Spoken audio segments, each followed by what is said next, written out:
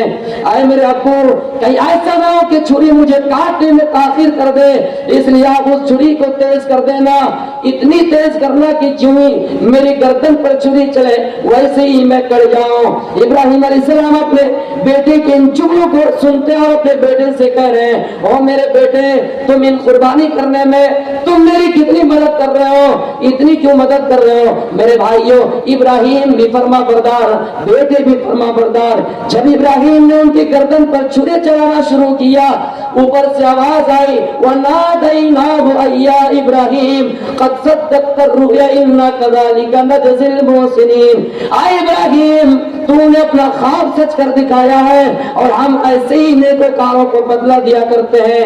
جب ابراہیم اپنے بیٹے کی گردن پر چھری چلا رہے تھے, آسمان کانپ اٹھا, زمین کانپ گئی, پہاڑ بھی لرز اٹھے, آسمان کانپ اٹھا, درختوں کی پتے کی جنبشیں بند ہو گئی, سمندر کی لہریں رک گئی. میرے پیارے ساتھیوں فرشتے بیزار و قطار رونے لگے اور کہنے لگے آج اللہ یہ کیا ہو رہا ہے کہ ایک انسان کو قتل کر رہا ہے, ایک باپ اپنے بیٹے کو قتل کر رہا ہے. اللہ کہتا وہ فرشتوں تم نے کہا تھا کہ زمین میں کیوں انسان کو پیدا کر رہے ہو, یہ انسان زمین میں جا کے فساد مچائے گا, یہ انسان زمین میں جا کے خون خرابہ کرے گا. تم نے کہا تھا جب میں انسان کو پیدا کر رہا تھا, جب میں زمین میں انسان کو بنا رہا تھا, زمین کا خلیفہ بنا رہا تھا, فرشتوں نے کہا اللہ تو نے بھی تو کہہ دیا تھا انی اعلم ما لا تعلمون, جو میں جانتا ہوں وہ تم نہیں جانتے ہو.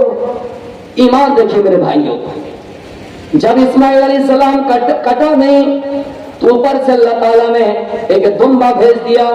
حضرت جبریل سے کہا جبریل جاؤ ابراہیم نے اپنا خواب سچ کر دکھایا ہے, آسمان سے دمبا لے کر جاؤ. دمبا لے کر آئے, اسماعیل کی جگہ پہ دمبا رکھ دے اور وہ دمبا کٹ گیا. مفسر کرام لکھتے ہیں کہ وہ دمبا وہی دمبا تھا جب حابیل اور قابیل نے قربانی پیش کی. صبح و شام حضرت آدم علیہ السلام کے یہاں لڑکا اور لڑکے پیدا ہوتے تھے. صبح ایک لڑکا ہوا ایک لڑکی ہوئی, شام کو ایک لڑکا ہوا ایک لڑکی ہوئی. قابیل کے نصیب میں وہ لڑکی آئی جو ان کو پسند نہیں آئی. تب آدم نے کہا تم دونوں اللہ کے لیے خیرات نکالو. حابیل جانوروں پالتے تھے اور قابیل کھیتی باڑی کرتے تھے. جب دونوں نے قربانی پیش کی تو حابیل کی قربانی قبول ہو گئی, اور کسی نے کہا کہ وہ آگ آتے تھے آسمان سے اور جن کی قربانی قبول ہوتی تھی وہ آگ جلا دی جاتے تھے, اور کسی نے کہا کہ یہ وہی دمبا ہے جو آسمان پر اٹھا لیا گیا تھا اور اسماعیل کی قربانی کے وقت اس کو زمین پہ رکھا گیا, زمین پہ اتارا گیا اور اس کی گردن پر چھری چل گئے, کیونکہ اس جانور کو بھی فنا ہونا تھا, اس لیے کہ کل حال لیکن سب چیزوں کو فنا ہونا ہے. میرے پیارے ساتھیوں صرف اللہ وجہ رب کا چہرہ باقی رہے گا, رب کی ذات باقی رہے گی. اس آیت کے انوسر اس دمبے کو بھی فنا ہونا تھا, تو وہ دمبا اسماعیل کو ذبح کرتے وقت زمین پہ اللہ تعالیٰ نے رکھا اور اس دمبا کٹ گیا.